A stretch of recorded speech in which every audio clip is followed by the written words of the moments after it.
So, hello and welcome to HMS Formidable. Now, today we're going to be looking at a particular part in her career which is often forgotten, which is her time off Crete and all that she did there. But let's start off by, well, first of all, it's me and Jamie doing a follow-on carrier chat. And secondly, just to make sure you remember this, Formidable is the second of the illustrious class Armoured Carriers. Now, technically, when we call them Armoured Carriers, that's actually a lie, because they've actually got a portion of their flight deck armoured, and they've got a bit of a box around their hangar. And they've done this by having a strength deck. They're not armoured all over. However, again, this being the particular Royal Navy carriers, they never seemed to really understand this concept meant that they weren't allowed to be in a fighting line. And if you gave them half a chance, they would be engaging land targets or attacking enemy surface ships. You know, anything, a carrier is really not supposed to do, they would like to do. Is that because their captains still couldn't get away from that big gun mindset? No, most of their captains, actually, if you look at them through the war, were actually fighter pilots of some Most time. of them. I think only one. There's only one I can think of. Who? Well, who can you think of? I was thinking about. It's the U.S. Navy. No, I was thinking two were fighter pilots. Right. Indefatigable had a pilot, and I think one of the others. Well, one of them had sort of taught himself, but he hadn't. But he taught himself to fly on a Gloucester Sea Gladiator, so it's a fighter pilot mentality. Let's say he got it. Okay. I think for the rest, actually, there's a sort of mixture. There's some cruiser, some destroyer officers, and you always have to realise that these officers in the Royal Navy, they are taught to establish a sort of psychological dominance over their opponents. And they do that by being very aggressive in fighting. They do that by charging in. And I think that goes into their carriers as well, into their handling of them. And I seriously think this is the reason why modern Royal Navy aircraft carriers are so lightly armed. Because honestly, if they weren't, the escorts would have spent half their life getting them out of barbarels. All right. So, yes, Formidable. Well, she wasn't actually supposed to be there in the first place, off Crete. So we're talking 1941. She had basically come into service around about October, November the previous year, 1940. Her first job after commissioning was being sent down to the South Atlantic to hunt the raider that sank HMS Jervis Bay. And while down there, preparing to go back, it was her job to return to Gibraltar and replace Ark Royal so Ark Royal could return and to the UK and get a refit and a bit of R&R. She was supposed to take over from Ark Royal in Force H. Yeah. But just as she was getting ready to do that, news came through of Illustrious having been heavily bombed off Malta. So with no, I don't know, you can't really call Eagle a fleet carrier, can you? I mean, she was used as such, but she wasn't really a fleet carrier. She was a cruiser carrier. If you go with the strategy they were sort of thinking about, she was more for, well, actually, in the nicest way, she should have been down doing what Formidable was down doing, and Formidable should have been up where she was. Yes, if you consider that's the sort of roles that they were sort of Eagle, Hermes, these were vessels which were supposed to be out with the cruisers doing the anti-surface radar, the convoy escort missions, doing what would eventually we'd have myriad of escort carriers doing. That's what they were supposed to be doing. The fleet carriers were supposed to be up doing the fleet operation missions. Perhaps the reason she wasn't down there doing that role was because she was in Alexandria getting her fuel lines repaired, because she'd been pretty badly shaken up from all the high-level bombing over a long period of time. Well, since the beginning of the war with Italy, at least. So it was the same problem that caused her not to take part in the raid on Toronto. And at this point, I believe that she was also out of action. So essentially, the Eastern Mediterranean had no carrier. Yeah. And Admiral Cunningham needed a carrier. So Formidable was diverted up the east coast of Africa. And had an unexpectedly long working up program, sending her albacores in against various Italian ports and facilities in that, because the Suez Canal was blocked by the new acoustic mines. So that was a bit of fun trying to get her through there. It delayed her by about a fortnight from memory. And even when they were pushing us through the canal, they had to shut down all the machinery aboard the ship at one point and just move her forward via tugs alone, because of a suspected acoustic mine in the area. So it's mines and choke points. Who would have thought it? Well, it's one of those things. They do turn up, but as we've been going over, because actually the bilge pumps we did recently, which did discuss mines, and you brought them up, has caused all sorts of debates to break out on Twitter. Poor Drac, our colleague, our third colleague who's not here today for this,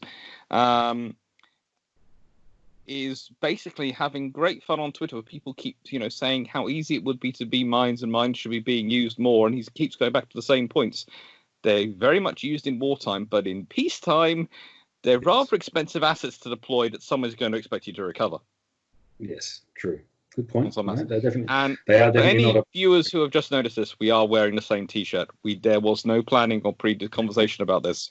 We just both haven't had this T-shirt. Now, topic today, we both thought it was suitable. Yes, HMS Formidable's Victoria Cross winning pilot, Hampton Gray, I believe. But this is several years later, 1945, when he got the VC. Anyway, so yeah, Formidable, finally gets into the Mediterranean, where I think you can fairly say that for the next 2 months, because we're talking March, April, May, she pretty much seems to adopt to me the role of the epitome of Royal Navy carrier doctrine.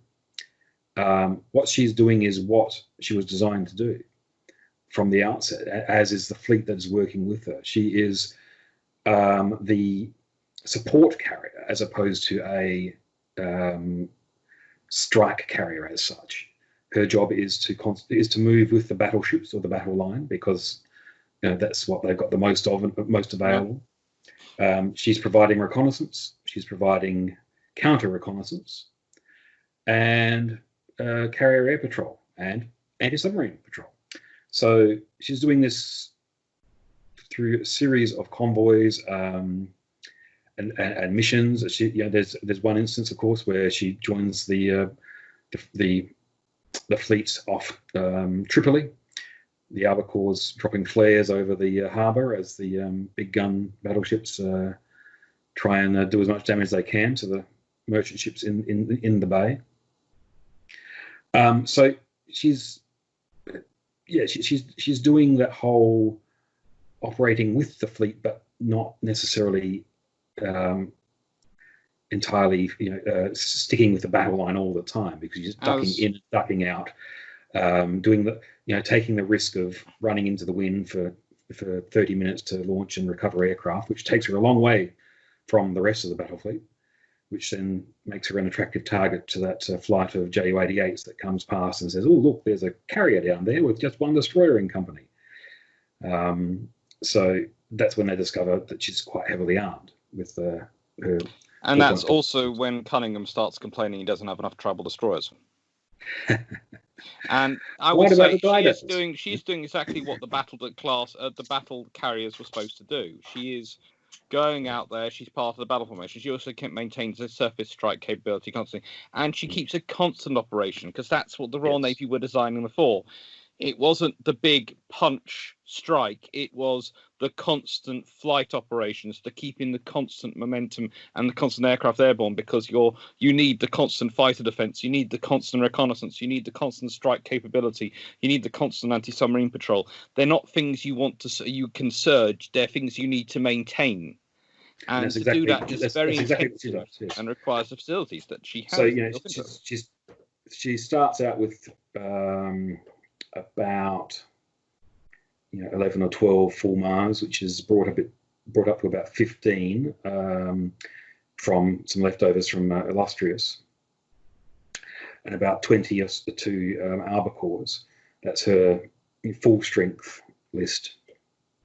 So from that, she's generally able to maintain a fighter patrol of between 2 and 4 aircraft fighters at any one time. So 4 fighters at the peak risk times, 2 fighters at the other times, and their job night and day, of course. This is again it's pretty much mostly day, because at this stage there wasn't so much night attack. You didn't need fighter cap at night because the Italian and Germans didn't really have night anti-ship capability anyway, unless it was a perfectly moonlit night with clear sky. But you did need to be up from pre-dawn and down at post-dusk for sure. So it's a long, hard slog for these convoy runs, which 3-4 days, maybe more in terms of a cycle, out to Malta and back, or Tripoli and back. She did the same run that got HMS Illustrious into so much trouble. She went with the Eastern Fleet to the south of Malta to meet up with the forces of Force H as Queen Elizabeth and another company, a couple more accompanying ships transferred from the Western Mediterranean to the east. It was a similar operation that Illustrious was taking part of when she was bombed. Formidable got through it without so much hassle because they didn't go quite so close to Malta, but also because the weather was a hell of a lot worse. The day of highest risk was full of fog. Mostly at this point, things don't really get that close, thanks to the Fulmars and thanks to the box barrages of your escorting didos and your escorting triballs, yes, and of course her own 4.5s. And because at the same time, we're not most of the attacks, most of the single attacks made against these fleets were generally between 6 and 18 aircraft. For some reason, the Italians and the Italians and Germans never really coordinated their forces. Anyone would think they didn't have good relationships between allies. And that's just unheard of. Allies always get along and always cooperate perfectly. So I think it's fair to say. I think it's fair to say it's quite fortunate for Formidable that most of the time it's penny packet attacks, and when they're not, they usually have plenty of radar warning for them to get the next flight up a little bit earlier to help strengthen the fighter cover. And that is the advantage again the British have in a way with with radar as well, is because they have radar and it's getting better, and Formidable again has a slightly better set than Illustrious is fitted with, because even though they're technically the same, they're actually it's a sort of half a generation on, so it's a slightly better set. But also because of the height of a carrier relative to a battleship, the radar is that much higher, making its horizon that much further. So the same radar on an aircraft carrier can usually see a lot further in terms of the horizon than the radar on a battleship, which does help when you're doing air defense of your formation, because that little bit of distance can mean the difference between getting your cap into the right position or not. Absolutely. And it's whenever Formidable was around, they basically didn't lose ships. Admiral Cunningham was incredibly impressed, and his writings include a comment saying that whenever we had a carrier, we had air control. Control of the air, and so the value of just being able to knock down that shadowing aircraft or divert or scare off that shadowing aircraft meant that it was that much harder for the strike aircraft to find you, and it meant that it was that much harder for different elements of the strike group that coming at you to find you at the same time, which again which broke up their main strength, which is an attack in force. Yeah. But it also allowed you to sort of break up their attacks when they were coming in. Yes. Again, with that number. Sorry, I've just dropped something on my mouse on the floor. It's the interesting thing that when we're talking about it, people are always the refrain I usually hear about people is the number of kills. They're focusing on the number of kills. And really, to me, that's not the thing you have to think about when you're talking about air defense of a fleet in terms of what the carrier's doing. What you have to talk about is how many things didn't get killed, how many strikes got broken up, and then if a ship is having to deal with 1 or 2 aircraft coming in on it, it's got its own air defenses, all these things, then it might well be able to dodge the torpedoes if it's got 1 torpedo coming at a time, then another one. It's when you've got 6 or 7 torpedoes coming in at a time, you can't dodge. That's when you're going to get a kill. It's the same in modern warfare when we're talking about missile attack. If you've got 1 aircraft and it launches 4 missiles at a ship, the odds are the ship can manage to deal with 4 missiles inbound. It's when you've got 40 aircraft which launch their 4 missiles at ships, and you've got 160 inbound. That's when you have the problem. So if you break up the attacking force, and this is the thing again, when people are talking about the Fulmars, there's usually a critique that they're not as cool, or they're not as fast, they're not as this, that.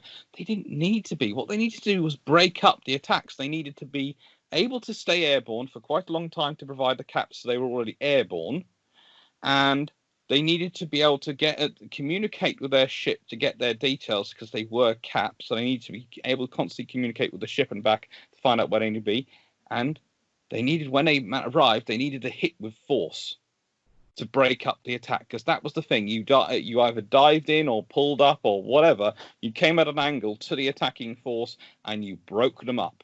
It didn't matter whether you took out any aircraft. That was secondary. Breaking them up, causing them to scatter, causing them to lose formation, that is what you had to do, because the moment they lose formation, that aircraft, the attack loses a lot of its potency. And is often the case, an aircraft will drop its bombs in order to escape pursuit or a close attack from a fighter, which is equally as important. It's interesting, some of the things you say there, though. This particular operation of Formidable, the 2 months that she was busy here in the Eastern Mediterranean in 1941, is the time when the Fulmar actually racked up about half of its total kills. So she was, as you say, it wasn't the number 1 role, but at the same time, this was a very successful time for the Fulmars to have been a Fulmar pilot. I think they produced the most number of aces of the war for the Royal Navy or the Fleet Air Arm.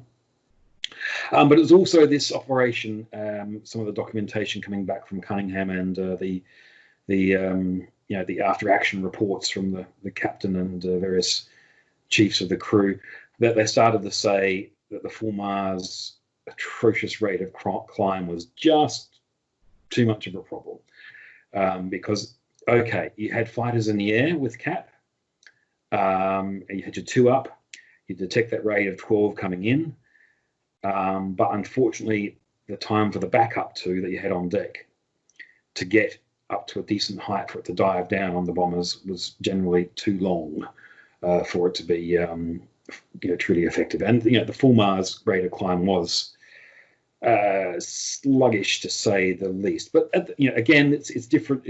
It's this point of the war. The aircraft tended to be there tended to be a higher percentage of high altitude bombers or medium altitude bombers. So they were still just dropping sticks of bombs from the sky, hoping that one of them would land on top of a carrier. You had your Ju-88s and SM-79s doing essentially glide bombing, again from medium altitudes. And both those aircraft were pretty much at the extreme edge of the Fulmar's intercept speed anyway. They needed to be diving to catch them. But even a year later, when it came to Operation Pedestal, the Fulmars remained relevant and gave better than they got. Assigned as low altitude aircraft, low altitude interceptors against torpedo bombers, because they actually had a better performance down low than the Hurricanes and the Martlets. So its Achilles heel was its rate of climb. And it was those reports which led to sort of a 3-strand response from the Royal Navy. And this is what's sometimes forgotten. First of all, you have the Firefly, which is basically a Fulmar with a more powerful engine, as I always describe it and think about it. It's complete. it's a bit unfair on the Firefly, to be honest, because it's got no commonality whatsoever. Yeah. Beyond concept. So which does produce a sort of a similar shape. Yes, and that's what I was going to say. It's like saying that the MiG-29 is the same as the F-18. Well, they look similar because they had similar requirements, similar size, and the like, but they don't share any design commonality. So It's the same between a Fulmar. It's the same. Many people accuse the Fulmar of being a fairy battle. Again, there's just no commonality whatsoever. So it's just based on the Fairy same produced solutions. an aircraft and it just looks like it, but it isn't. Yeah. But then you have also the other strand they have going on is they really ramp up the procurement of American aircraft, and this is what leads not to the Martlet, which is already sort of under process, and of course which is a Wildcat, and not really the Hellcat, but this is what leads arguably to the adoption of the Vought Corsair, because it's those sort of capabilities they're looking at, and the Corsair offers those, but you have to make it operable from carrier. And finally, it's the right then we need to adapt some fighters. We need to really ramp up efforts to make Hurricanes and Spitfires work from carriers. And the testing going on at Farnborough, I think, where they had quite a lot of the testing going on for the under pilots like such as Eric Winkle-Brown, etc., really ramps up after this period with the reports coming in from Cunningham, etc., because they're going, look, they're doing a good job, but they need a better tool for the job. And the trouble is the Fulmar had been designed as a reconnaissance fighter. It was designed with endurance in mind and reconnaissance and the idea of the cap. To be blunt, it was designed with the North Atlantic in mind. Yes. And I'd say Pacific as well. When you're going to be dealing with long enough distances and you're going to be able to see the enemy coming from long enough away, hopefully, that you can get up into position. And again, it was specified originally pre-radar being as viable as it quickly became. And what's often misunderstood about radar is that whilst it has a sort of a long process of development where it sort of looks like it's going to be useful but doesn't quite, looks like it's going to be useful but not quite, looks like it's going to be useful but not quite, and then suddenly it goes useful. Yeah. And it sort of does this, whereas and the Fulmar is pretty much ordered when it's still doing this, in that they think it's going to be useful at some point in the future but they're not sure when. And luckily it did come good in time. But and these these are the operations that demonstrated that and proved it in the heat of battle.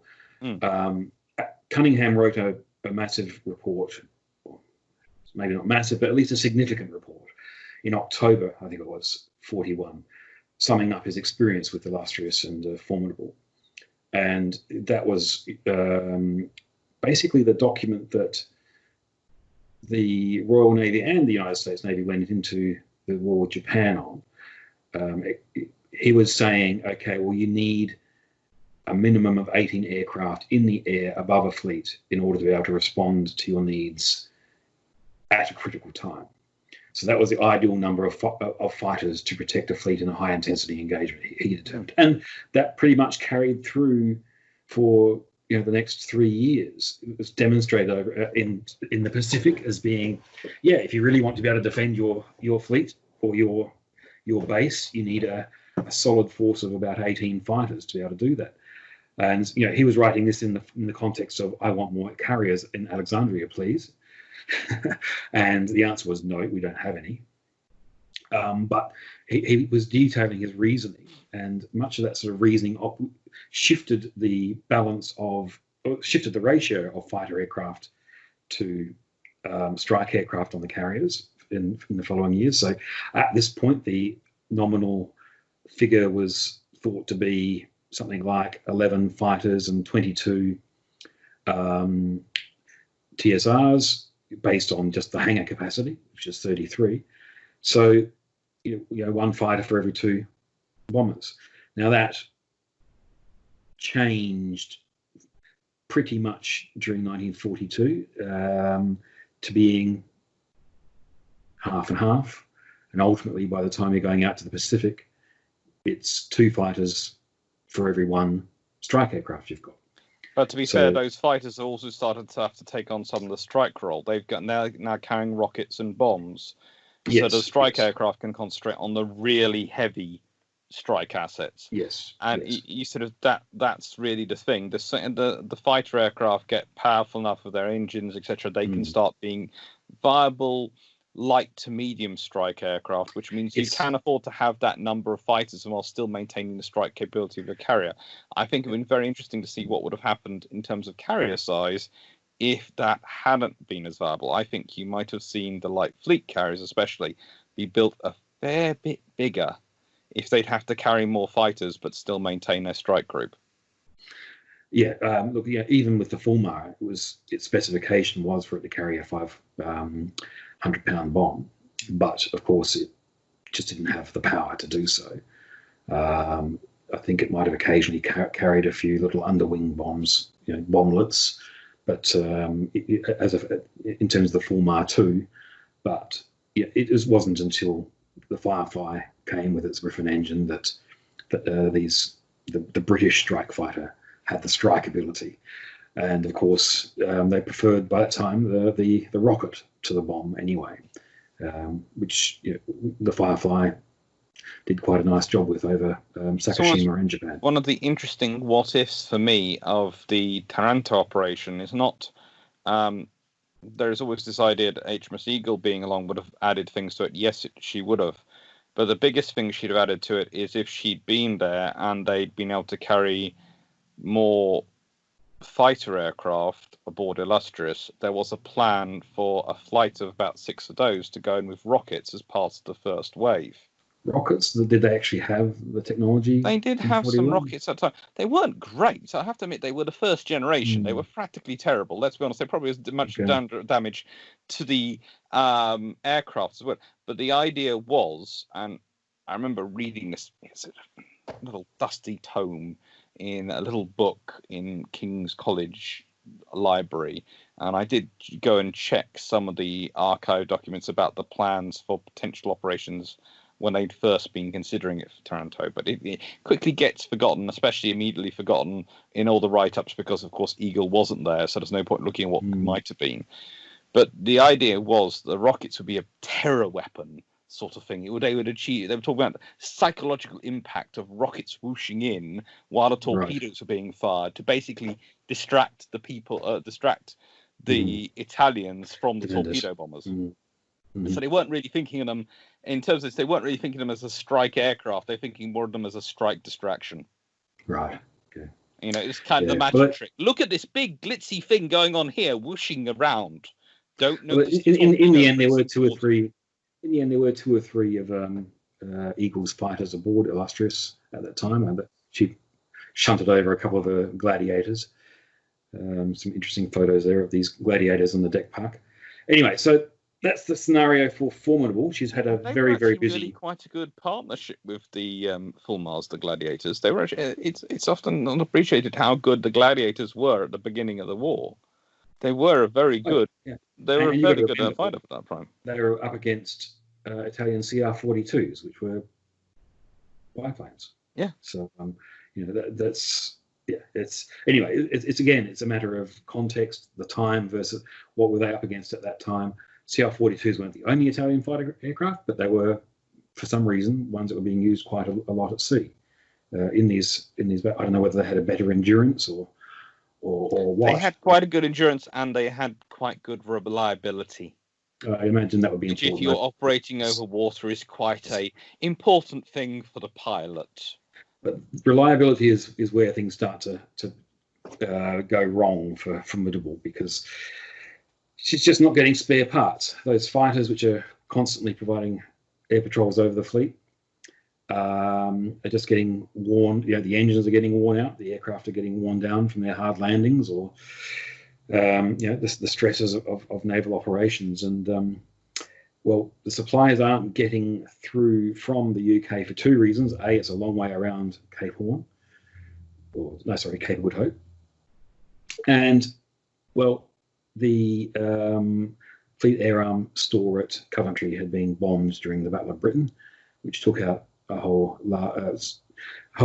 portion of their spare parts. So basically, they were cannibalizing anything they could find Do you to know what she needed? keep those Merlins operating and to keep those Fulmars flying. And it got to the point after one particularly large convoy, the Tiger convoy, which brought in all of the tanks needed to stop Egypt's eventual collapse, shall we say. I've forgotten the name of the exact operation. Do you know which one it was? Good Lord, there's so many of them. I know, the first big tank battle there anyway. But, Alamein? No. I think the point was that the Tiger convoy was an all-out effort to get these tanks through. They wanted to get them there in a hurry. They didn't want to go around Africa. So they did the rush through Malta. And Formidable made it happen, but in the process, she was left with just 4 operational Fulmars. And so the problem is that, yes, the armoured carriers, the Illustrious class and their successors, are all built with just as important as the hangar and the aircraft are the machine shop spaces and the technical shops and the spaces they have for maintaining the aircraft and the parts. And this is one of the things which is often forgotten about the armoring on these carriers, is that they protect these places as well. Actually, they didn't. I can explain that to you as we go along. But so the machine shops for the engines were in front of the forward lift. The idea was that there were doors in the lift well, so that you just lowered the lift to the hangar and rolled your trolley with the engine over the lift and through the door on the other side, the blast door, and into the machine shop spaces. And the level up above that was a door going to the sick bay. So you could actually access either the sick bay or the machine spaces by using the aircraft lift up in the forward area. So, in this instance, one of the bombs bursts in the machine spaces. So wasn't thinking about those ones. I was thinking about the ones along the port side, which are to do with all maintaining the guns and all those things. Oh, they have different workshops or different functionalities spread around the ship. But mostly the actual armored box itself, the policy was to keep it as clean as possible of everything. But naturally, that went out the window very quickly as soon as they discovered that they needed more stores, and they realised. So they started doing things like strapping, propellers to the walls and stashing, aircraft frames and things in the ceiling. It became full American style carrier because let's be honest, Americans designed that way from the outset. The Royal Navy ones became that way because they needed to. So what she needed out there was HMS Unicorn. Yes, but because let's be honest, Unicorn actually has machine shops which can pretty much rebuild an engine. Well, again, the Illustrious class ones could do it, but they didn't carry enough spares to be able to do it as a complete, massive overhaul, rebuild of engine. Engine comes out pretty much brand spanking new, which is what Unicorn, in its role as sort of floating monad, could do. It needed it done on an industrial scale because they'd gone from 15 aircraft down to 4. So there were 11 aircraft that needed heavy maintenance. Now, that could be anything from the engine, most likely the engine, but also oleos, landing gear, so much you could talk about there. But so there are 2 reasons they need Unicorn. One, it help them keep maintaining all the stuff, keep it going. Second, she'd be a second little carrier and could add her own 4.5s to the firepower. 4s. She only had 4s. Oh, of course. But yes. See, I always forget that because she does go on to take part in bombarding in Korea. So it seems so sad that she's doing the bombarding with 4 rather than 4.5s. Yes. So Cunningham's getting these instructions from back home, the Prime Minister in particular, saying, "Go forth and attack." And Cunningham, your hero, is actually saying, but I don't want to throw my ships away. And you've got to remember, there's some context here as well. Only a few weeks earlier was the bombardment of Tripoli. Mm.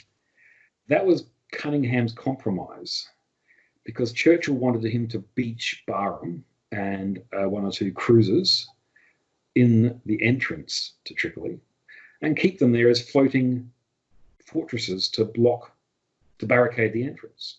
Not floating, as beached vessels to barricade the entrance. Now, of course, Cunningham. I'm quite sure if some of these ideas which come from Churchill are actually serious. Well, you've got to wonder, but hey, he's a good ideas man. Cunningham's answer was, look, I don't want to. We can't afford to lose all these young lives, of the crew. So instead, can I just do a bombardment, please? And by the way, I've got an aircraft carrier that will let me do it at night with flares. So, okay. The idea of using a Queen Elizabeth battleship as a mobile fortress, just run on the rocks. It would have been a glorious few hours. Well, it's the same concept as Yamato. Yeah. Run Yamato on the beach at Okinawa, and run the Bahram on the beach at Tripoli. Yeah. Anyway, so Cunningham had already had some of these ideas thrown at him, and I think he might have been a little bit. If it had been an R class, I might forgive him. An R class, you can almost accept doing that with. You go, look, frankly, it's an R class, but look, I think the point is that battleship. You've got to think politically at this point. Things weren't going great for Churchill. Okay, he had, it had been a close fight to get through Dunkirk, to win over Parliament. Then you had the intensity of the Battle of Britain, which was a victory of sorts, but still it hurt and was a drain.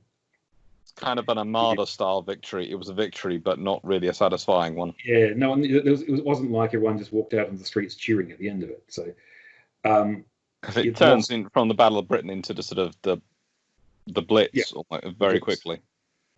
The Greece had turned into a fiasco. Yes. And now he was staring down the barrel of the same thing happening in Crete. And you can only take so much. Any politician can only take so much defeat. And he was not shouting, but he was telling Cunningham he needed decisive action, that he wanted the battle fleet to go to the assistance of Crete. And Cunningham was saying, I can't go now because I haven't got any air cover. I can't go now because I haven't got anything to cover my battleships. And during all this time, you're seeing destroyers and cruisers just getting pounded, and it must be an awful for Cunningham and for Whitehall, I suppose, to be seeing this going on and to be feeling so helpless. And that eventually, Formidable's engineering officers would say, "Well, look, we've got 13 Fulmars that might work." So we can do something, and the Cunningham decides that we'll set forth with Formidable with the battleships, and we'll go and raid the number one airfield housing the German Stukas, because these were the cause of most pain. You've got Stukas based in an island just to the east of Crete, at that stage it was called Scarpanto, and you've got another group of Stukas based in North Africa, and these were just roaming freely over the eastern Mediterranean, doing a lot of damage. And the idea was something just simply had to be done about those damn Stukas. It's necessary. It's what you have to do. It's a case of, and also it's a chance to pretty much, if you take out the Stukas, you start to secure the naval forces going backwards and forwards and make their life that much easier. You also help the forces ashore, because Stukas are not just a threat to the aircraft, to the ships and to what's going on. They're a threat to the forces ashore. And honestly, yes, we can get into the command structure of the forces ashore. We can get into the inadequacy of the organization. We can get into the sheer weirdness that goes on in Crete and some of the decisions made. But the thing is, if you can take out the Stukas, you can buy them time to fix those things.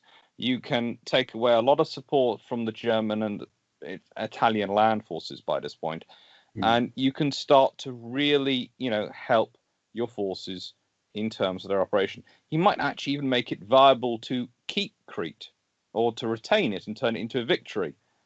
It's unlikely, but it's a shot which has a cheat. If you can only make one shot, you go for the shot which can get the biggest impact. Well, yeah, the Germans were using Drax idea, which is don't give your enemy a chance to stop making mistakes. Yeah. And that's what was happening. It was a string of mistakes because of the constant pressure without time to stop, regroup, rethink, reorganize. And yeah, it's a fairly desperate act. You've got, I think, they went out with, it wasn't just the Fulmars that were under strength. Formidable arrived with a full complement of Alba Corps, but when she leaves on this operation, she's only carrying 18 or so Alba Corps, and half of them were swordfish, because that's what were floating around the Fleet Air Arms airfields around Alexandria, because they didn't have the problems of the Taurus engines. Yes, the Pegasus engine is very reliable. What's that song? I'll bring back my Peggy to me.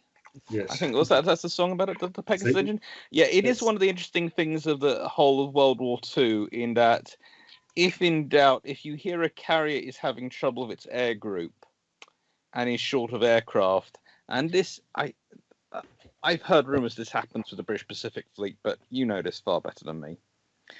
A swordfish does sometimes appear in the air group. And it's because they still work. They can still use their anti-surface radar for search, and they can still do the anti-submarine operations. And so, therefore, if your choice is between taking no aircraft or packing in a swordfish, which will free up one of your actually remaining higher, more capable strike aircraft for the strike role, you take the swordfish because it's reliable and you can find the stores pretty much anywhere. I've got memories of black-painted swordfish in the Indian Ocean being used for special operations. Yeah. I don't know beyond that, though. I don't know if they made it into the Pacific as such. I know some float plane ones did get used for some very interesting things with SOE out there. So, and I seem to remember, I think it was in Yeovilton, I saw a picture of a swordfish which was on HMS Indomitable in the Pacific, I think. And you sure it wasn't a walrus? No, I think it was a swordfish, because it had an open cockpit and biplane. Yeah. So open cockpit and biplane is usually swordfish on a British carrier. Occasionally, there are times when they haven't been, but usually when you see one on there, it is a swordfish. That is the usual clue I use. But no, I spent, for my PhD thesis, I spent a lot of time in Yeovilton's photo archive. Yeah, and it's a massive. It's beautiful. If you can ever get there, Yeovilton's photo archive in the Royal Naval Air Service Museum, it's amazing. But there are just so many pictures and there's so little time. Yes, I know. And I'd just be wanting to scan them all and take them all home. Yes. Anyway, so enjoy it. Your wife might not enjoy the credit card bill.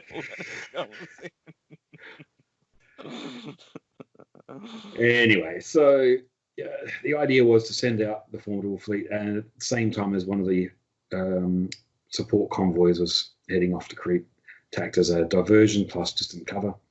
So you had Formidable, which was a good tactic, under Rear Admiral Boyd, who had been the captain of the Illustrious until a couple of months earlier. You had Queen Elizabeth and Barham, and 8 destroyers, J's, K's, H's, Nubian, and Voyager and Vendetta from the scrap on Attila. Nubian would take protecting her charge very personally. Formidable was her personal baby. She was looking after her. To get to Formidable, you will have to go through Nubian. They have such a tribal attitude, don't they? Yeah, they do. My tribe, no one else is allowed to piss them off but me. But no, this is actually a well-worn tactic for the Royal Navy. It's a very good tactic for the Royal Navy. They've used it a lot. They've, during Taranto, which is the big attack, Taranto, that's actually part of covering a convoy.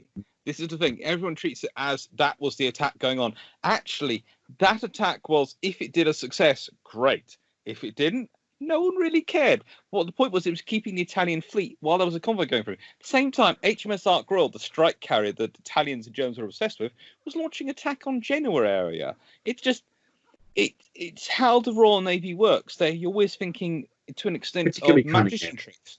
Cunningham loved the whole doing one thing with the right hand. At the time, he was doing something with the left. Yeah, he did that quite often. He did it repeatedly, and as we saw, he did the Taranto maneuver was basically the same maneuver as Tiger. The only difference is that Formidable didn't attack Taranto at that time, but it was convoys going through with two different supporting groups doing their different things to both support and to distract at the same time. So, in this instance, it's a matter of the Fulmars and the Albacores, getting them all on deck and ready to go at the crack of dawn or before dawn.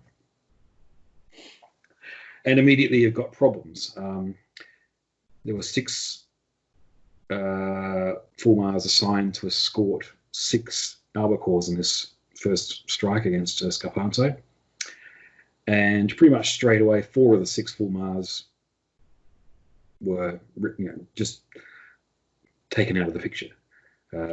Two of them failed to get off the deck because their engines just didn't start up, and 2 more developed problems fairly quickly after getting into the air and had to come back for landings, causing a bit of a scramble to get the Albacores shoved forward while the Fulmars came back in for their emergency landings. But it happened. They got those 2 aircraft back down. And then, of course, once the Albacores take off, they also have 2 aircraft fail.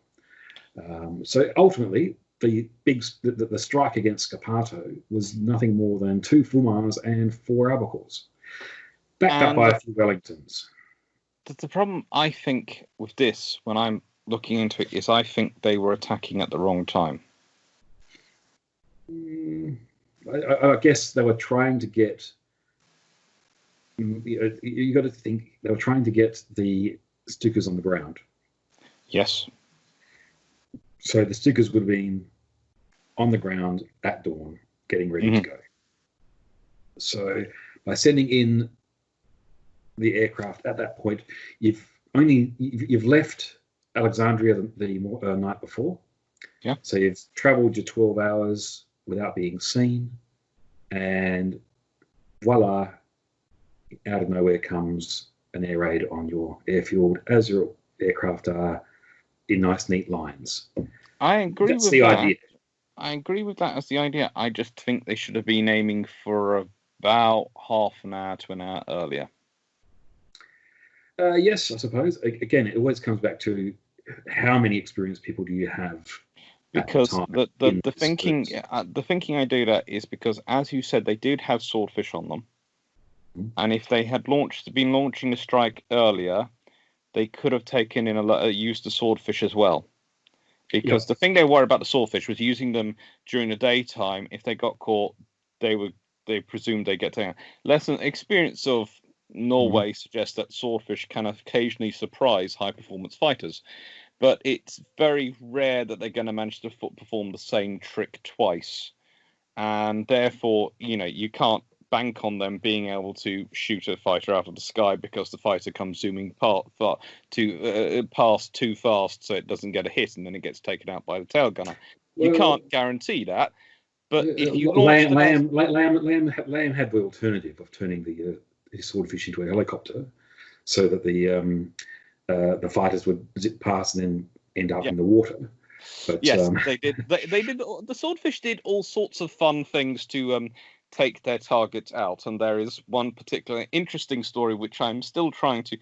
I'm fairly sure is true, but I think HMS War Sprite's swordfish scout plane did account for an enemy fighter during Norway, but I'm not. How do I put it? Due to COVID and all these things, I haven't managed to make a trip, not just to the UK, to the German archives to really check. I'm going by secondary sources and matching up other people's books, and that is always less. You can never be you can never be quite 100 because people don't put it all in the same way, so you can't commonize it. But the thing is, if they'd attacked an hour earlier, and I can understand all the reason why they didn't, but I think this is a fault with the planning. And their worry was if they left an hour earlier from Alexandria, they're more likely to be detected leaving because it's just early enough in the night that someone might see them and might send it out and all these things. And I can understand all that, but there's enough options for where they could be going. And of course, the Germans aren't that good, and Italians aren't that good at night attacks anyway, that I think it could have paid off. And you could have then used those swordfish, and that would have given you 6 swordfish added to 4 albacores and 2 fulmars, and that suddenly goes from being a strike which we don't want to make fun of because they're very brave having gone and done it and so on, but honestly it is a bit to being a strike. Ultimately, I have to say, why would you send out a battle fleet to launch that strike, even if every one of those aircraft was functional, turned out to be functional? The intention was to launch 10 aircraft. 12 aircraft. But even that, it's not. It doesn't seem to me like it's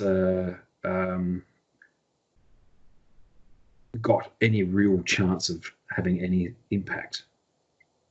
Honestly, even if they've been planning on launching 18 aircraft, i.e. 6 Fulmars, 6 albacores, and 6 swordfish, that's still, you can sort of say in the reference to Taranto and those things, you can say, yes, that could cause quite a lot of damage. And honestly, they could have caused a lot of damage if they caught those Stukas on the ground. They could have caught, especially, it's going to sound strange, the biggest target, if you hit them at the right time, it's not the aircraft, it's the maintenance crews. And that sounds cruel to say it, but if you take out the maintenance crews and technicians, you're going to slow down operations way, way more than just damaging the aircraft. Getting that, because as the Royal Navy would tell you again, it's not just the parts you have to, it's the technicians to actually fix and maintain the aircraft, and that's critical. But again, I think this is partially they're sending out a battle fleet because you can't sending out a carrier unsupported without the AA fire and the surface protection fire from the battleships in this scenario would not be acceptable. It had happened during the beginning of the war with Courageous, and there had been issues with Glorious as well. And frankly, Cunningham was not that type of commander. Boyd was not that kind of commander. They all knew the realities. And in the Mediterranean, it's close enough. It is all the things are within enough range that actually battleships are still fairly potent and are very relevant at this time. You can argue they are in certain other parts of the world as well. But so what they're doing is they're sending all this fleet because they decided to send a strike. They decided to do strike because they need to do something. They want to do something to try and protect the army because they're trying to withdraw, and the British forces do not abandon each other. Apart from when faced with the Treasury, they do not abandon each other. Look, I think you'd have to call it a long shot from the outset. But I guess Cunningham's under a lot of pressure to do this. He's already stuck out his neck by refusing to sacrifice Barham. I don't think that was really sticking out his neck that much. I have a feeling, whilst Churchill might have thought it was a good idea one night, etc., I'm fairly sure Churchill was quickly persuaded not to. From my own readings of that particular stuff, I was he'd also more as a joke. I don't know. I don't think Cunningham took it that way. But Cunningham has been saying repeatedly now for several weeks, look, we push out too hard, you're going to lose a major portion of your Eastern Fleet, and basically Whitehall comes back and says, "We don't know that. Let's find out."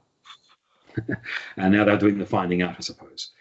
To be fair, you see, the thing is, the Royal Navy is always prepared to risk ships, but that's when it's viable to risk the ships. Mm. There's one thing risking a ship when it's an aircraft carrier, when it's got a fully worked up air group and it's capable of doing its job properly. There's another thing when you're risking a ship when it's not got anything like that, anything capable of actually fighting back. And this is the trouble. I'm going to argue. I think I'll argue that yes. And I think that's probably why this particular engagement is "quote unquote" forgotten.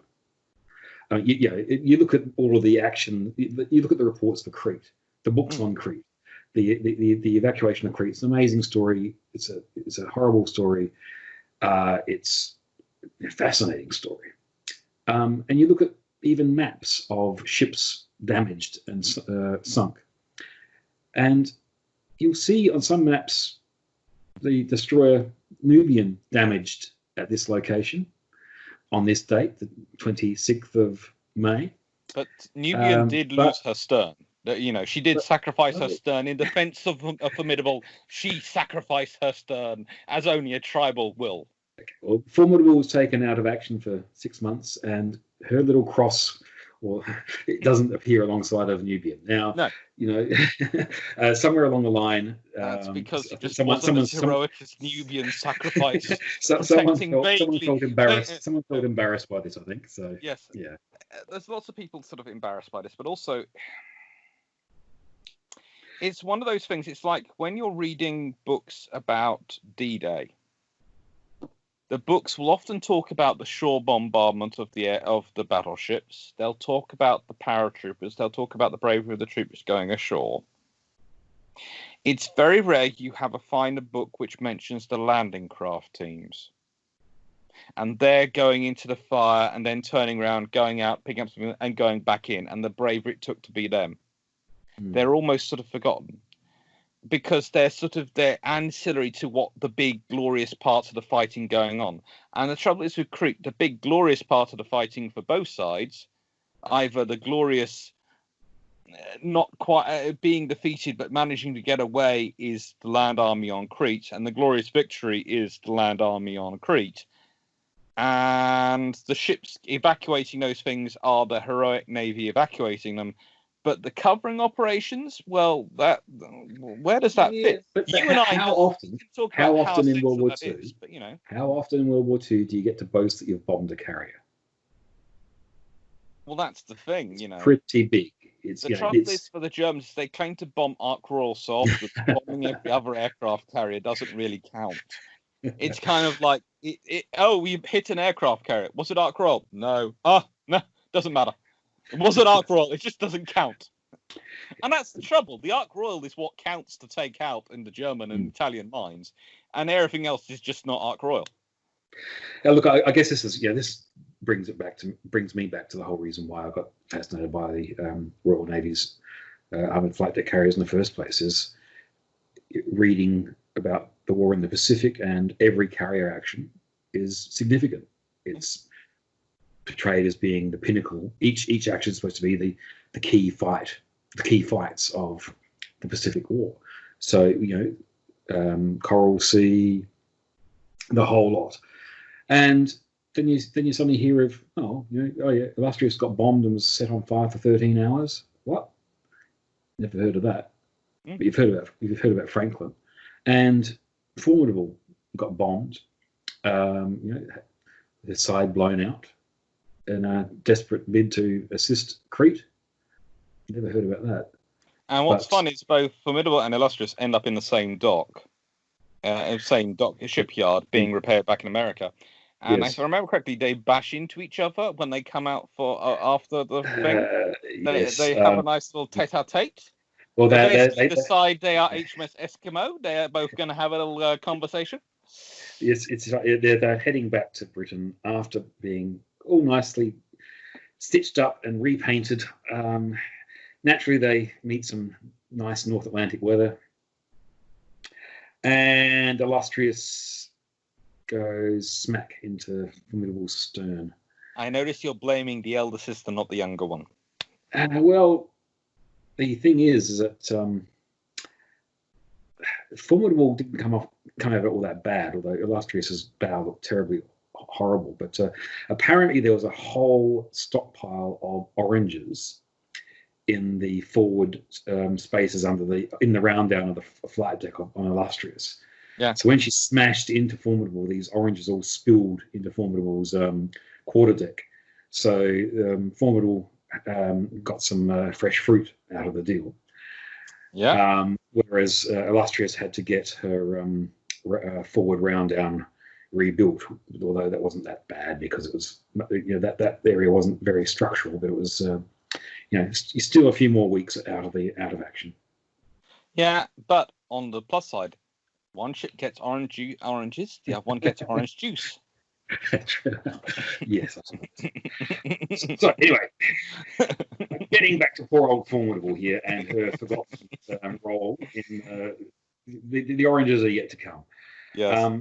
So while this is going on, okay, the airstrike's on the way, but basically as soon as the aircraft get off the Formidable, and that Formidable's picking up patrols. So the Ju-88s scout aircraft are just constantly in the air that day and constantly circling or attempting to circle and shadow the fleet. So Formidable's got 13 Fulmars on board, one of which basically didn't work from the outset, so only 12 are working. Attempted to launch 6 on the strike, 4 of them came back or didn't take off because of errors, of problems. So she's got basically 6 fighters left to defend the fleet. So you mean 8? No. 2 returning from the strike. Yeah, well, they're actually still out on the strike. So yeah. Oh, okay. They're off. She's got 6 on board. Yes. So she's got these 6, and basically for the next 6 hours, and yes, 2 more come back at a later point. But for the next 6 hours, these 6 aircraft are doing everything they can to shoot down every reconnaissance aircraft they detect, and they do a reasonable job of that. One Fulmar is shot down in the process, but they shoot down a couple of Ju-88s as well. But there's just not able to stop the fleet's position from being pinpointed and relayed. To be fair, what you've done is you've sent out a strike to smack the Hornet's nest, but you haven't brought enough. Your shield has a whole lot of gaps in it. Or it's very thin at this point. They've got no reserves, so that your anti reconnaissance cap is essentially your total cap. So while they are able to surge up to 4 aircraft on one occasion this morning because of multiple overlapping incoming contacts, they never really get more than 4 in the air at any one time. And by the time the big attacks come in, and this is a bunch of Stukas from North Africa on carrying the big 1,000 kilogram bombs, seeking tankers and heavy merchant ships, gets diverted on saying, "Oh, we've got something else for you other than the merchant ships you're looking for, the coastal ships you're looking for." Woohoo! A target worthy of us. And of course, Scarpanto, as you say, gets a bit peeved, and the guys at Scarpanto are the guys who bombed Illustrious, so they've had a bit of practice. They've done this before. And about noon, the convergence happens. It's just wave after wave of attack in a relatively short period from different directions, with just 2 fighters really that can get up into the air at the time to do anything about it, because others are back refueling, rearming, repairing, and doesn't matter what sort of firepower you're able to put up, you can't stop them all. And not even Nubian can spread herself so thin as to create a dome around the Formidable. She tries her best. She really does. So you get Formidable gets a 1,000-kilogram bomb through the bow. Well, not the bow, but alongside the front lift, and another one glances off one of the turrets on the stern and gets flipped out to into the sea, but detonates close alongside. Yeah, it's one of those situations where, once again, the bombs didn't hit where the armor was. So where it hit on the bow was just the standard flight deck steel. It wasn't. In one way, that's quite good because it's easier to fix. But I would go back to that and point out there is also perhaps another reason for the strike being launched, which we forgot earlier, but you did actually point out there, in that was the air group which had attacked Illustrious. And that was the group, therefore, considered which were the most likely to take out a carrier. So if you take them out before they can take you out, you're going to protect you. You're likely to make the job easier for your carrier with its limited fighters to actually defend your force. That's part of the thing. I don't necessarily consider it a good idea because you're risking a carrier with a mostly, and I'm going to put this nice way. It's when I say this word, I'm not meaning they're bad aircraft. I'm talking about the maintenance issue, but a mostly derelict fighter squadron. Yeah, so they're worn out. They're hard run. It's kind of like Admiral Somerville when he ends up in Indian Ocean. He is worn out, and frankly, you're sending someone who had been medically retired from the Navy in January 1939, is now being sent to command your most high-risk fleet, arguably, in 1942. It just doesn't sort of compute, really. I think we can say that a good 90% of these Fulmars should have been medically retired. But yes, they should have been sent to a nice museum somewhere in the country where they could go for a Sunday fly and just be pampered. They still did their job, though. For most of that morning, they kept the Germans on their toes. They shot down a few shadowers. They disrupted a couple of attacks, of the early attack runs. But you can only spread a couple of fighters as far as you can so far. It's like my point about the Home Guard. They may have been mostly grandfathers, but the grandfathers know what they're doing. There's quite a lot of them had served in World War One, and therefore they weren't going to be turned around by just a little light spraying of enemy machine gun fire. They knew how to hold their position, and were incentivized to hold it because of their families trying to get away. In the same case, these Fulmar pilots and these air crews, they know their squadron mates, their technicians, the crew of HMS Formidable, the wider fleet. They're part of the fleet. They know them. They're their friends, and they see it as like the tribals see their job as being protecting the entire fleet from anything. They see their job as taking out these aircraft as protecting their friends, and their aircraft might not be the best aircraft, but they are very experienced in using them. They know exactly their strengths, their weaknesses. They've been using them, and as you said earlier, during this period, they have developed many of the Royal Navy's aces. These are many of the Royal Navy's best pilots being used. They know exactly how best to use their aircraft. They are not going to be, even in small numbers, going to be in easy opposition. They're going to do their level best. And again, to be fair enough, to be fair, the fighter control operators were doing the same thing. They were dealing with multiple contacts all around the fleet. So some of these were Wellingtons coming back from assisting the raid on Scavanto. Some of these were the returning aircraft from the Scavanto raid, whether they had engine failures or not. And then you had this, mass or mess of searching aircraft, Ju-88s, SM-79s, looking for troop ships, looking for the more cruisers with no anti-aircraft ammunition, looking for opportunities. And what they could have really done with was some Sunderlands going across. I'm not sure if there were any Sunderlands around at that time. Well, that's the trouble. I don't think there were any Sunderlands around that area, but Sunderlands, remember, are flying porcupines of machine gun fire. And if one of them had come along to help the Fulmars, they might have had a bit more of a chance. You might not be able to catch a Ju-88 with a Sunderland, but it wouldn't. It wouldn't need to catch it. It'd just sort of fly along above Formidable and go, "Do you want to come for me?" we'll have to try that in a war game or something, won't we? Anyway, so these bombs are big, yes. And they're nothing like. They're nothing like what's experienced anywhere else during the war, I suspect. I think it's only really illustrious and Formidable that get hit by, 1-ton bombs. Warspite, of course, gets hit by a big, heavy glide bomb. But just about every other carrier bomb hit is 500 kilograms. 500 kilogram, 250 kilograms. What the armored carriers have been designed, sort of their idea being around was around trying to defeat the 500 kilogram bomb.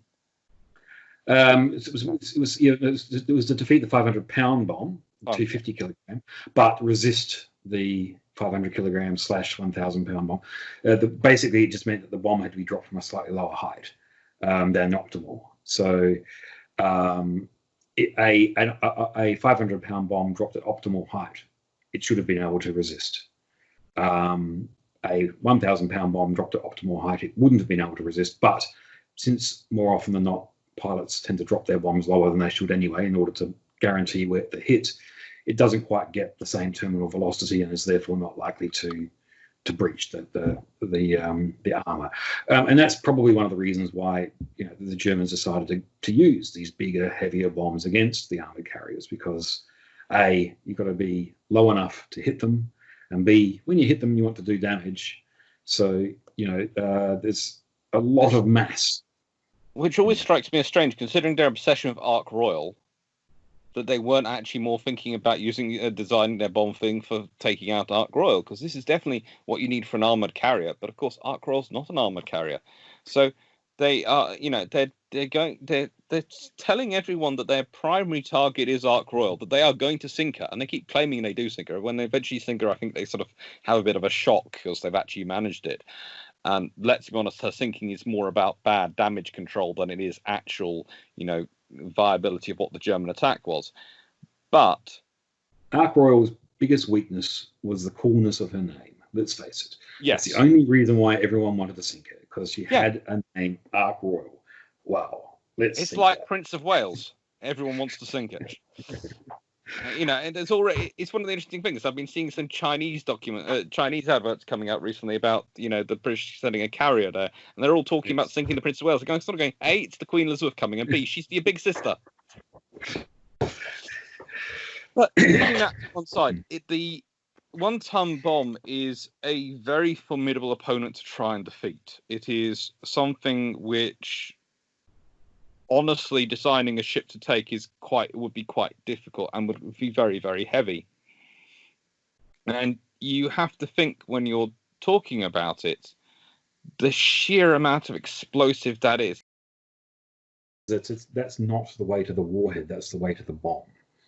So this being a semi-armor piercing bomb, not a full armor piercing and not general effect. It's got a fairly thick, heavy casing. Yes. In order to deliver its explosive warhead deeper into the ship, and so therefore there's a trade-off.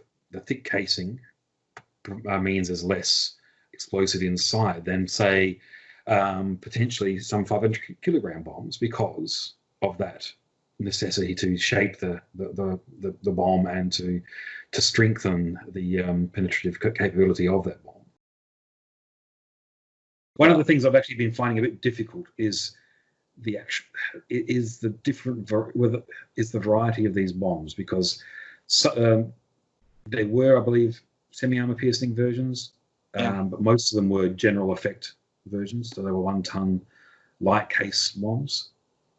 But they were the ones that were the semi-armor piercing had the heavier case, and naturally there's all sorts of confusion as to what sorts of bombs were where and being used by whom at what time.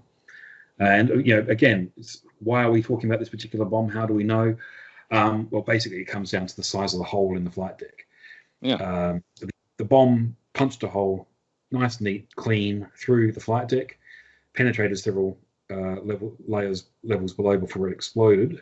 When it exploded, it basically tore out the entire front right cheek, shall we say, of Formidable. All of the hull plating in front of the forward guns up to the just behind the bow. So it's this enormous cavern in the side of Formidable. And I'd say that I will, getting back to one point before we can carry on, I will say that is one area I have to, from my own research, I found quite annoying. Finding decent books about bombs and shells. One of the things I think I'm probably known for is my extensive book collection, and I do collect them. I've got a fair number, and they all seem to have different things on everything. And I've never met, I don't think I've ever met two which agree. And the trouble is, this makes it, for if you're a historian who is looking at this, or someone who's interested in looking at this history, you can find lots of books which you can tend to compare upon ships and these things, and usually their stats and aircraft, their stats will be quite similar enough that you can work out fairly accurately what range they are. When it comes down to the shells, and I suppose this is possibly the nicheness of the topic, although I myself wouldn't consider it that niche, it is actually quite difficult to... You can find incredibly technical ones which appear to have the information, and then you read the contextual for a book, which is sort of supposedly on the same topic, and that will have completely different readings. Yeah, look, I've found, particularly when it comes to the West talking about German and Japanese bombs, they often use nicknames, and they don't use those nicknames consistently. Oh yeah. So for example, these 1,000 kilogram bombs are sometimes referred to as Isars and sometimes referred to as Hermans. And I don't know whether that's just different people using different nicknames for the same bomb, or whether one applies to the semi-armor piercing version or the general effect version, or they just got bundled between the two. I don't know. And I have to admit, I haven't really gone down that rabbit hole far enough, I suppose, as to as I probably should. But the point is that it's important to know what sort of bomb hit these ships in order to judge their effectiveness. Because if you consider, if it was the same bomb, what I'm using as a metric is I'm looking at the bomb hits on Formidable, and I'm looking at the bomb hit which hits Nubian, and of course takes off her stern after the Y turret, Y mount. And luckily, while she loses her rudders, she managed to keep her propellers intact and her shafts intact, and she steers by shaft all the way home. And but she's kind of like a reverse Eskimo after Narvik. And if you've seen pictures of Eskimo after Narvik, she loses her entire bow, and everything from A mount forward is gone. A mount, including Ingsfort, is gone. And it's just kind of the same in reverse for Nubian. Now, my thinking is, if that had been the same type of bomb as had hit Formidable, it would probably have gone straight through and blown up in the water. Yes. So it's got to have been a fairly big bomb, though, to have done damage. So I think it must have been one of the larger, I reckon, because it happens. I think one of the larger 1-ton bombs, but I don't think it was the armor-piercing variety. I think it was the general variety. It was a Ju-88, I think, that went to Nubian. So... seriously, it makes the entire stern vaporized, though. So that doesn't. This is why I think. This is why I think it might have actually been. But no, I know the report suggests they weren't. But there is part of me which is sort of going, that's a lot of damage compared to other destroyers which were hit with the 500 and the damage they received.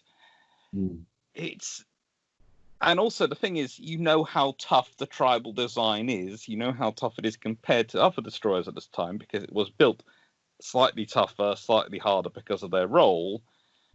And therefore, you look at the damage and you sort of go, well, that must have required a fairly hefty... And the other thing is, it's always hard to tell which aircraft did what damage, because they might have been fixated on that Ju-88. When an 87 might have been elsewhere. So, yeah, this is part of the problem when looking at Illustrious, when Illustrious was attacked.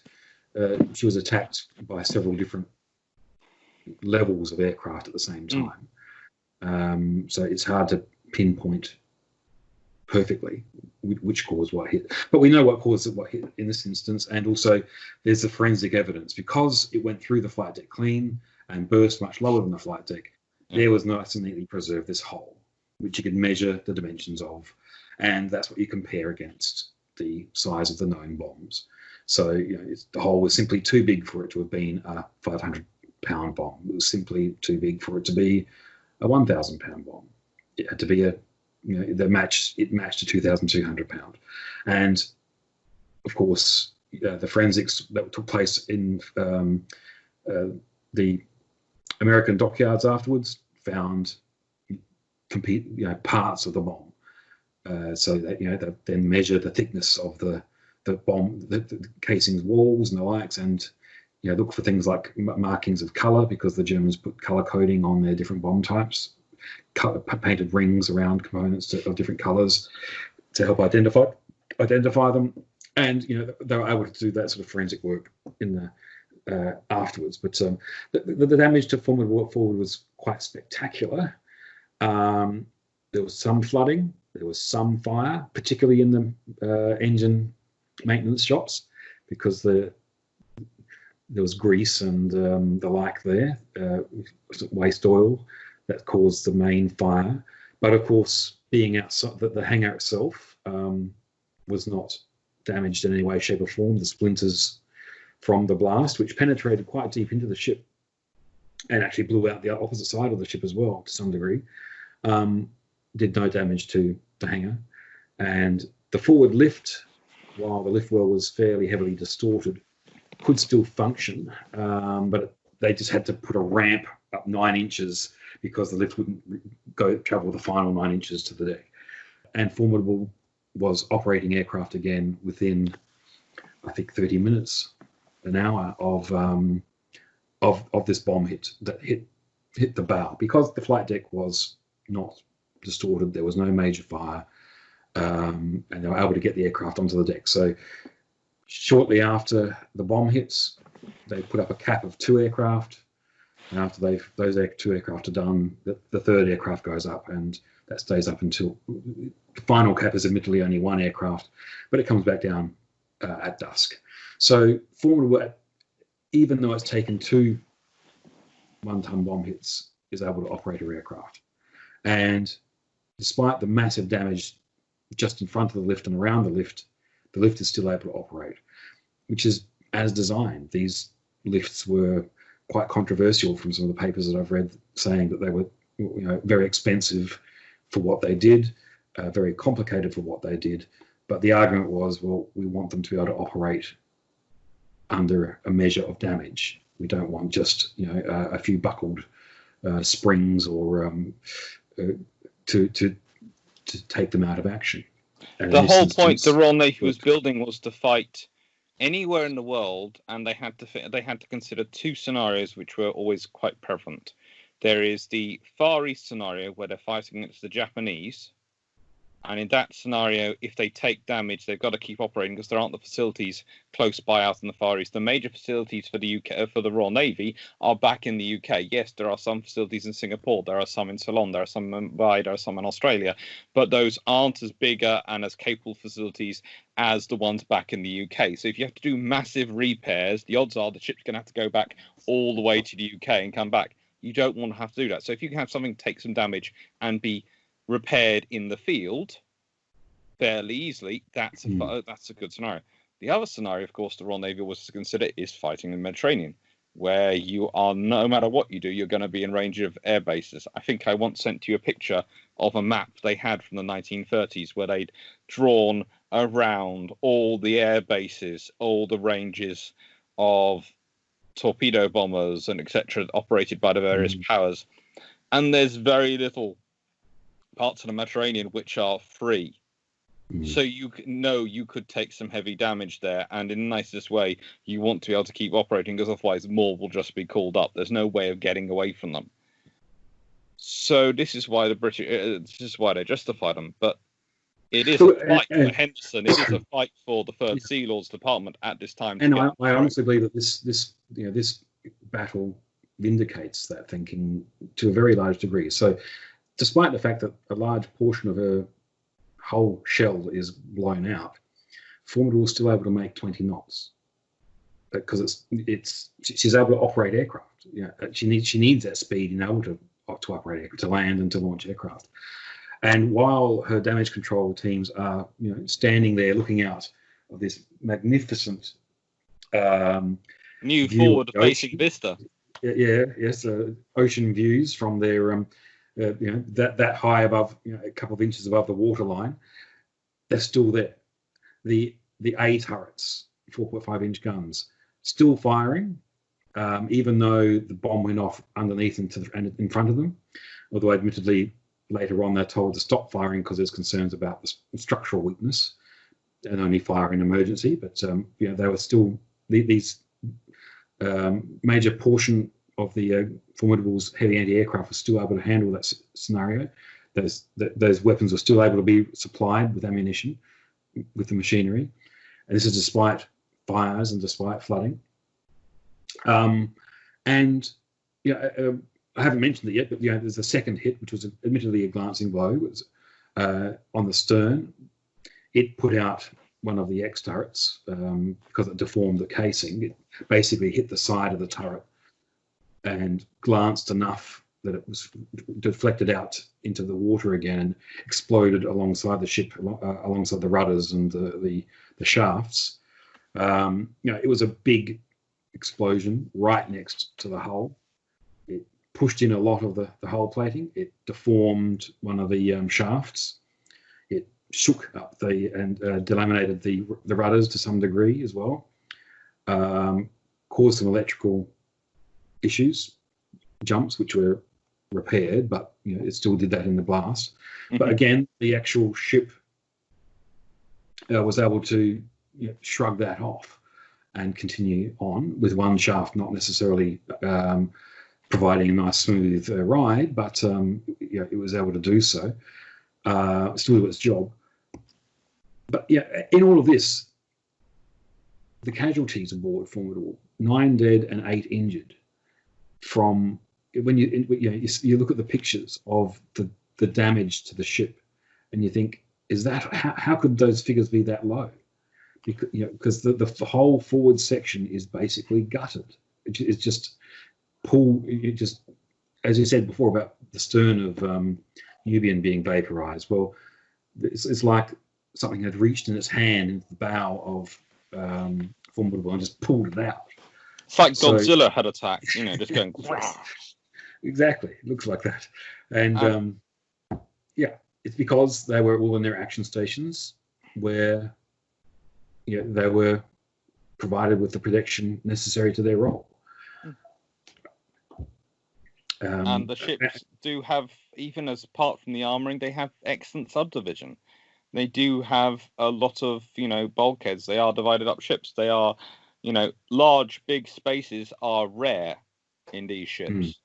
They are subdivided to the nth degree to make sure that the spaces are cut down. So it might not be much fixed steel, but it sort of provides a sort of a denudement of the energy. It allows it to disperse it, but also allows it to maintain its structural rigidity. It's a honeycomb effect. Mm.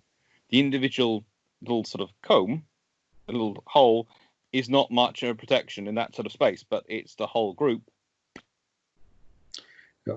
Anyway, so at this point, of course, Formidable is not really a viable fighting carrier, even though she is still putting up aircraft. She's admittedly only got a few of them still working. So she returns to Alexandria overnight, and as she pulls into Alexandria the next morning, flies off the 1 or 2 aircraft, with a handful of aircraft that are still in flying condition, to the shore bases. And that's when, of course, another trip to the United States, another major rebuild of a lot of fairly important spaces, shall we say, up front, and repairing the shaft and the like. But 6 months It's a long time for. And what I'll add in here is she doesn't just go straight to the United States, because if I remember correctly, she has some initial repairs in Alexandria, then she goes down to the Cape Colony, Cape Town, gets some more repairs there, and then crosses the Atlantic to the United States. Yes. And again, Cape Town is so often forgotten. It's like Mumbai is so often forgotten in terms of World War II as these major stations where a lot of work is done. We're always talking about things going to America. Yes, they do tend to end up there because they have big facilities and they're capable of doing it, and it keeps them far away from the war effort. But you can't also forget the value of Cape Town, of Mumbai, of Alexandria as well, which is slightly more well remembered though. Well, Cape Town helps the Indian Ocean fleet, the Eastern Fleet, quite a bit. Illustrious was, had a bit of a patch-up job there as well. So, actually, if we go back, we can understand why Cunningham made the decision he did. There are reasons. It might not be good reasons when we're thinking about it with hindsight, but at the time, you can understand the reasons that are being put forward. It's immediately after this action that he makes his famous 300-year quote. It takes 300 years to build a tradition, 3 years to build a ship.